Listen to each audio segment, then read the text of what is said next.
Bahwa umat Islam yang di mana-mana, termasuk juga saya dulu, bahwa saya beriman kepada Allah.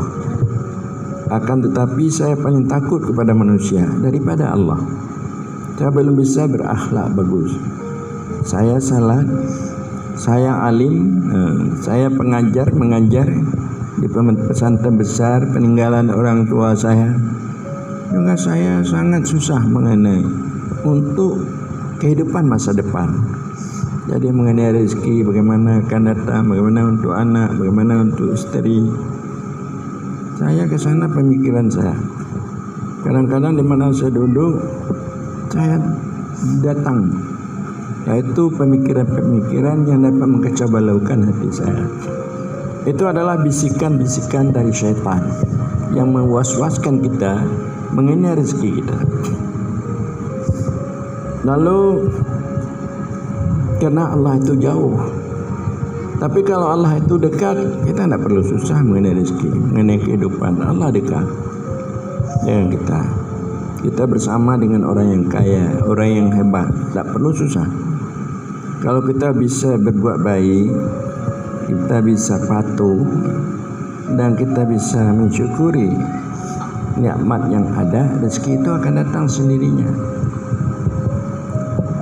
Jadi itulah tujuan saya, supaya Anda semua dapat bertauhid tasawuf agar dekat Allah dalam pandangan Anda, supaya kehidupan Anda lebih baik dan Anda lebih terangkat. Jadi tauhid tasawuf itu penggagasnya yang awal di Aceh ialah Abdul Rauf Singkili. Dia membawa ajaran tarekat Syatari. Jadi Syatari mulanya sangat berkembang di Aceh Singkili, Syatari. Lalu kemudian datang tarekat Naqsyabandi. Jadi untuk mendahirkan tarekat Naqsyabandi di Aceh ini, lebih di Aceh Singkil, itu almarhum Abuya Mudawali. Di mana saya lihat waktu kecil-kecil saya dulu banyak berdatangan dari Singkil ini untuk pergi bersuluk, bertarikat ke Labuan Haji. Tidak ada kendaraan pada masa itu, berjalan kaki, dari Subungkai, dari Kayu Tumbuh sana, dari Kepung, berjalan kaki. Termasuk pada masa itu saya kecil-kecil, yaitu di tempat saya tinggal Tengku Syabahuddin Tawar, dan juga Tengku Khalil, abang beliau, dan saudara-saudaranya pergi bertarikat Solo, belajar agama di Labuan Haji. Para hadirin hadirat sekalian, di waktu saya mengangkat ajaran sufi, tauhid sufi, bukan tauhid tasawuf, di situ timbul fitnah. Makna timbul fitnah terutama dari murid-murid Abuya Mudawali. Timbul fitnah dengan makna fitnahnya, yaitu dia sudah mengembalikan wujudnya kepada wujud Allah, sama dengan dia telah menjadi Allah. Ini fitnah. Makna mengembalikan wujud kepada wujud Allah, tidak ada wujud kita, yang ada wujud Allah. Bukan mengembalikan wujud kita kepada wujud Allah, ada kita, ada Allah. Itu dikatakan wahdatul wujud mulhid, wahdatul wujud kafir. Tetapi mengembalikan wujud kita kepada wujud Allah, hilang wujud kita, yang ada wujud Allah semata.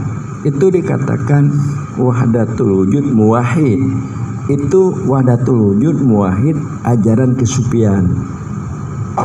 Jadi juga saya heran mengapa murid-murid daripada Abuya saya itu yang menentang saya, termasuk anak-anak beliau. Saya heran.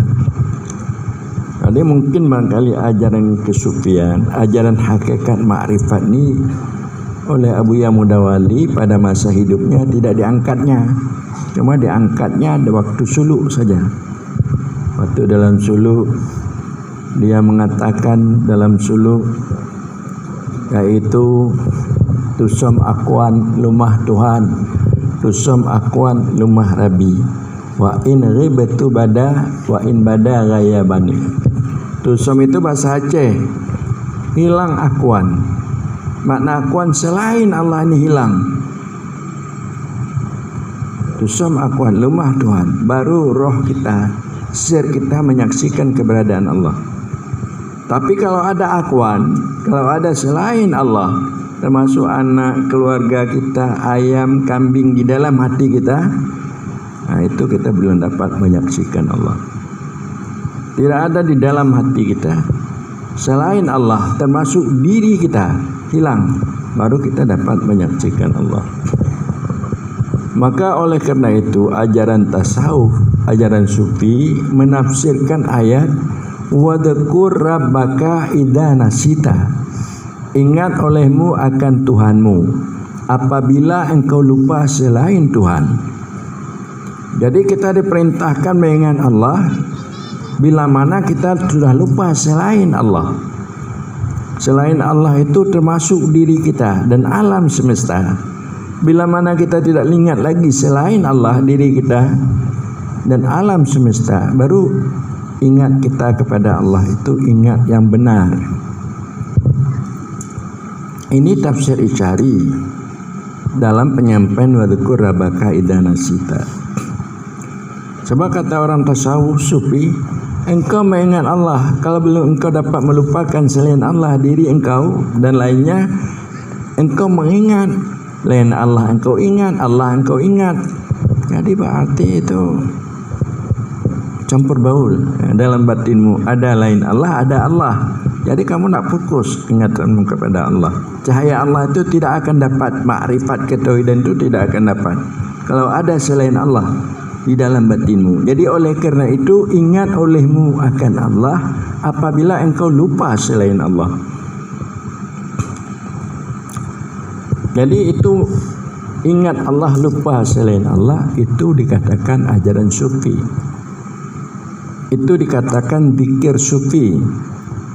Tapi kalau kita mengingat Allah selain Allah teringat juga sekali-sekali, itu zikir tasawuf. Tapi kalau kita mengingat Allah, menyebut Allah selain Allah itu masih banyak teringat, itu zikir orang syariat istilahnya. Zikir ini itu umum, sembahyang itu zikir, doa itu zikir, membaca Al-Quran zikir, bertasbih zikir, tahmid zikir, tahlil zikir. Mengapa kita dalam sembahyang kita tidak bisa khusyuk, tidak bisa hudur hati kita pada Allah? Karena banyak yang datang waktu kita dalam mengingat Allah. Begitu ingat Allah sebentar, sudah datang istri, sudah datang anak dalam batin kita. Banyak orang yang manggil-manggil. Ini mengapa? Karena kita masih jauh dengan Allah. Kalau kita sudah dekat dengan Allah, terlihat kasih sayangnya, kehebatannya dan kebagusannya, maka tidak teringat lagi yang lainnya. Apalagi kita sudah menjadi orang sufi.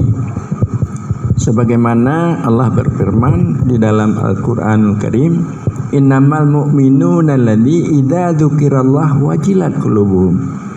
Hanya saja orang beriman apabila disebut akan Allah gemetar hatinya. Waktu disebut akan Allah, seolah Allah itu telah ada di hadapannya, dia gemetar dalam hatinya. Itu sebenarnya orang-orang mukmin. Innamal mu'min, hanya saja orang mukmin yang benar. Jadi saya dengan tauhid tasawuf ini itu sufi, supaya keimanan kita bisa meningkat. Jangan hanya keimanan awam, bisa meningkat kepada keimanan khawas, bisa meningkat kepada keimanan khawasul khawas, yang dimaksud dengan insan kamil.